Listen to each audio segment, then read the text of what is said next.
up, YouTube? I am your host, Mediocre Tutorials and Reviews, back in here with one more video.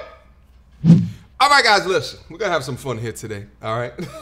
So, listen. The New Yorker, okay?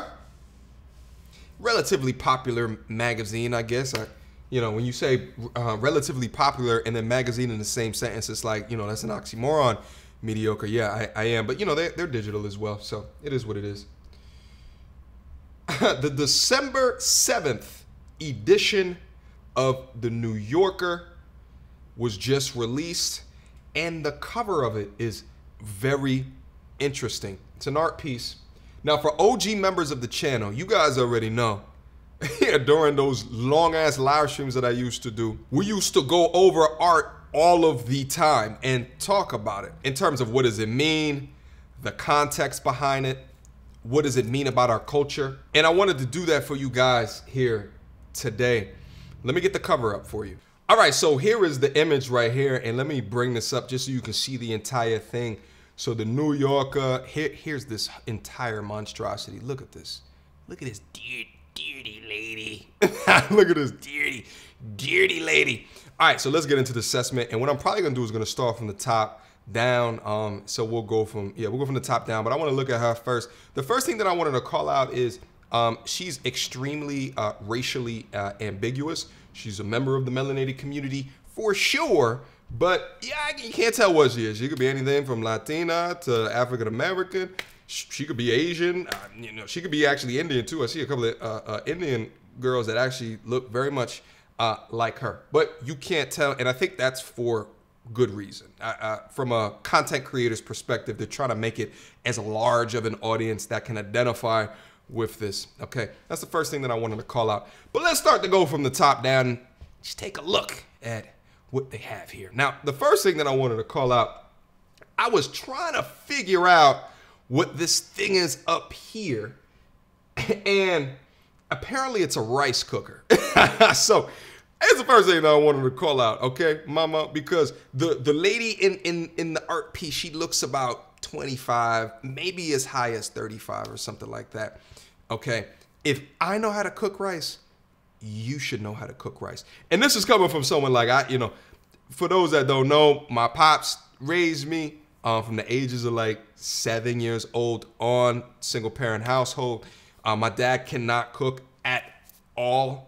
So I remember my pops actually making steaks as a kid that I swear would choke a dinosaur if fed to one. You understand what I'm saying? So like, but I know how to make rice throughout that. So I feel like at an age of, you know, 29, 20, 30 or something like that, if you still don't know how to make rice, mama, that is a potential red flag for me. You understand what I'm saying? You got some learning to do, but it's not a deal breaker. But there's some other things in this image that is. But let's move on. Here's the next thing that I noticed, right? Swinging cabinet doors open, right? Dishes crowding the sink. Ew.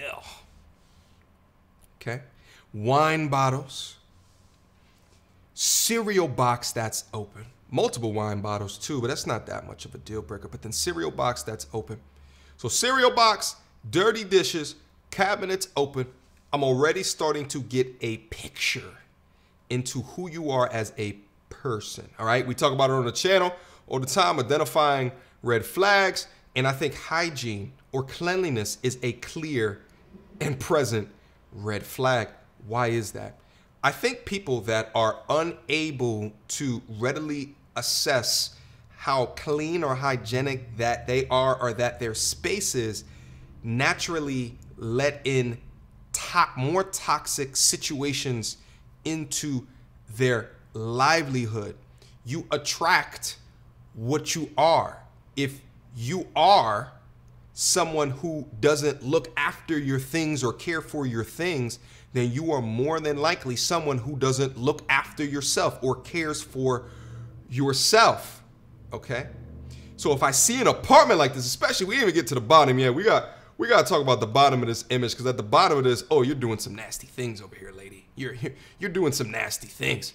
So, but at the end of the day, if you spot someone that is not clean in the way that they are presenting themselves, that's a key indicator and a red flag. But she's online dating. So I tell you guys this all the time on the channel. Do not get emotionally invested. Do not get emotionally invested when you're just meeting people. I don't care what she looks like, because at the end of the day, what we're seeing here is Instagram versus reality. Okay, on the Instagram side of the coin, what you see at face value, you know, she look like she got, you know, a clean face, good skin. You know what I'm saying? She got the lipstick on. She got a nice looking blouse on. She look like she presents herself very well. But if there was a camera that would pop up out the laptop and do a full 360, okay, it's a red flag. And you have to understand that. You don't know what is behind the veil. What is the reality? Okay, you got to continue to peel back that onion to understand what their life is actually like. There's a lot of young people that fake the funk, and you have to understand that. Now, here's the next thing that you are of course, going to notice is the multiple books underneath the laptop. You understand me? And listen, at the end of the day, this is in New York. This is obviously a studio apartment. How do I know that? It's because of the Golden Child door right over here towards the right. If you don't know the Golden Child reference, then you was probably born in the 90s and above. Okay, all my 80s babies, you know the Golden Child door and that reference. Also notice the bed, all of the trash on the bed. So imagine like what the conversation is probably like. It's something to an extent of, oh yeah, I own my own apartment in New York City. Oh, you live alone? You live in your own apartment? That is amazing. And that's a check mark as, okay, well, she's about something. She's not a hood booger. She's doing, and then what's behind the veil? Oh, it's, you know, can't afford a proper size desk, or can't afford an elevating or a lower or a chair that lowers. You understand what I'm saying? So there's those that get into situations that are not ready for them. My opinion is that if you have to put your laptop up on books, you probably weren't ready to make this studio decision. Okay, but let's continue to move on. Another thing that I wanted to call out, she's online dating, but look, at the same time, she's on the phone. And let me call this out. There's been multiple times throughout my dating career where I felt that the amount of time that she was spending looking in and checking on her phone was disrespectful. This, to me, what she's doing as you're meeting someone, as you're having a conversation, y'all doing drinks and social distancing the way that you do it, and you keep on looking down on your phone, and you're not giving me the opportunity, you're not giving yourself the opportunity to really invest into the conversation, that is a red flag. However, I do understand that this is a digital environment, so it's different. It's different if you're face-to-face and they're always checking down in their phone, or if you're conferencing someone and they're checking on their phone. So I do understand that. But let's move on. Here's the next thing that I wanted to call out.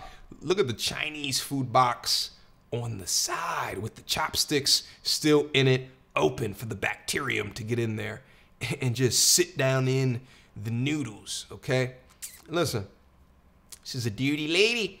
And listen, you have to understand this, because I think like the cleanliness is uniquely correlated to how they treat themselves and how they allow other people to treat them. At the end of the day, she's probably embarrassed at her apartment, okay? Which is why everything up here is clean and everything else around her is chaos, okay? So she knows that this is chaotic, but she chooses not to show it, okay?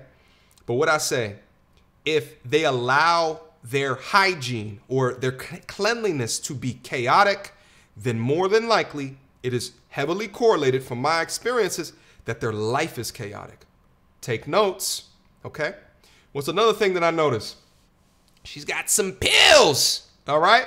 She's drinking over here, and she's got some pills over here, all right? What kind of pills are those? Are those antipsychotics? Antidepressant? I don't know. I just wanted to call it out, okay? You probably shouldn't be drinking and taking pills on the same day, lady, okay? Let's move on. Next thing that I'm going to want to call out, all right? Hold up. Let me bring this up. Let me bring this up. And by the way, it gets way worse at the bottom of this, at the bottom of this image. I gotta bring this up. All right. Take a look at them legs. with the open toe chancletas on. You understand me? All right. Take a look at them legs. And the way that she got her leg situated, you could tell that if she was to move her ankles, it would make like a gnarly gristle sound because she's letting the hair just go. You understand what I'm saying? Just go. All right? Clean yourself, young lady. Clean your legs. Okay? Okay. But it is what it is, though. You understand? I understand in this digital environment, times are changing. You might let certain things go, but clean yourself, okay? Clean up, tighten up. Tighten up, all right? Now, what's the next thing that I noticed? Now, looking down up in here, that's an iconic, that's an iconic cup. All my New Yorkers know, you know, you could definitely tell that she's in a New York studio apartment. By the way, this says I love New York over here. No real New Yorkers have I love New York t-shirts, right? But so I just wanted to call that out. And why are they shitting on Amazon in this photo? If I was Amazon, class action lawsuit, okay? I do not want to be associated with this dirty lady, okay? You know, here's the thing. Here's another thing as well. We talk about this cleanliness of apartment and information that you can extract out of this. Here's what I think, right? Right, wrong, or indifferent, you know? You can have your own opinions. I would say there's an 87% chance that her pH is off. There's an 87% chance that, you know, okay, it's not well kept down there. Okay, it's not the viscosity is not maintained along with her home, with her house. Okay, and that just is what it is. And from my field studies, I find that this is ridiculously true. When they keep their space like this, when they keep their cars like this, when they keep this, that, and the third, then chances are they are less likely to take care of their hygiene and themselves. Okay? Less likely. What's the next thing that we see? Uh-oh!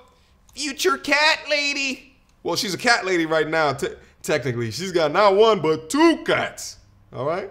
Not one, but two cats. All right? She's preparing for her future. Okay? Looks like she's got empty Cheeto bags down in here. I'm trying to think of the thought process of like eating Cheetos and then saying, here, I'm just gonna, here, I was gonna throw this next to my golden child door, and then maybe in about a day or two or so, I'll walk by it and then think to throw this out. You know, nasty. Another thing I want to call out, look at this garbage can over here. She again, this goes back to my initial comment regarding probably not being ready yet to afford a studio apartment. If you can't afford an actual trash bin, then maybe, you know, a full studio apartment is not for you. Maybe you should have selected a 2-bedroom or a 3-bedroom with some roommates, okay, so you can lower the cost of that rent so you can afford the space that you want, all right? Because truth be told, I see someone that is in substantial debt. And as we know on the channel, debt is a no-no. This is some filthy ish. Look at this. Bottles all over the ground. She's got books, bottles, coffee cups. This is nasty. Listen, I look at this and I get pure and utter anxiety. I can't even function in my space right here unless I have it cleaned, I have it organized. I can't live stream. I can't record videos. Right, like my mind, right, like if I see something out of order, I have to fix it. But again, what I talked about earlier, that, you know, I'm very strategic in the way that I move in my life, and within that, I think is to a degree correlated to how I keep and maintain my surroundings. Guy or girl, if you walk into a place like this that looked like a bomb went off, key indicator. Here's the last thing that I wanted to talk about as well. It's a thought that came to me, and it is, why do you think that they picked a woman for this art piece? Okay. And I'm going to tell you why. I think that through certain movements that will not be named, okay, there's an idea of take me as I am. Okay? Take me as I am, no matter what I bring to a table. Within that being said, there's some that look at this picture and say, yeah, go ahead, girl, do your thing. I don't shave I leave my apartment like this either. And it's like in through a sense of empowerment, because you were taking a narrative of being a clean, always, all the time woman, and you are smashing through the patriarchy to let it all go and let it all loose, or whatever it is that they try to promote over there. And I think that, so again, some look at this and they see an empowered young woman. I look at this and I don't see that. I see someone who is going to be a future cat farm employee or owner. You understand me? Okay. But what if this was a man? What if this was the exact same image and this was a man?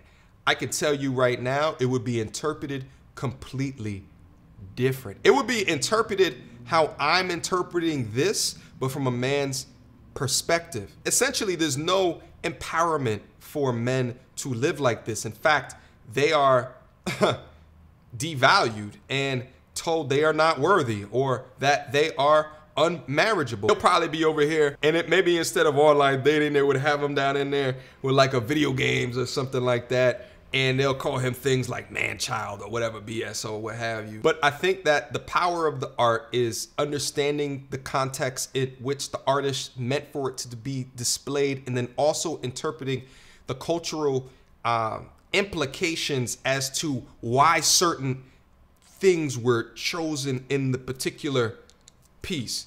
You understand? So I found that uniquely interesting, and I wanted to take a different step in this video today in showing you my thoughts and ideas regarding this cover.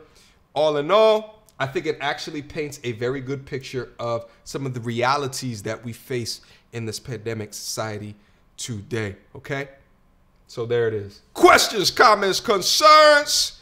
Y'all already know what to do. Guys, leave a comment down below if you agree with my assessment. If you think that I missed anything in the picture, leave it down in the comment box down below so we can continue the conversation forward. Mediocre tutorials and reviews at gmail.com. Guys, feel free to hit me up as well. All right? Until next time, YouTube. Peace!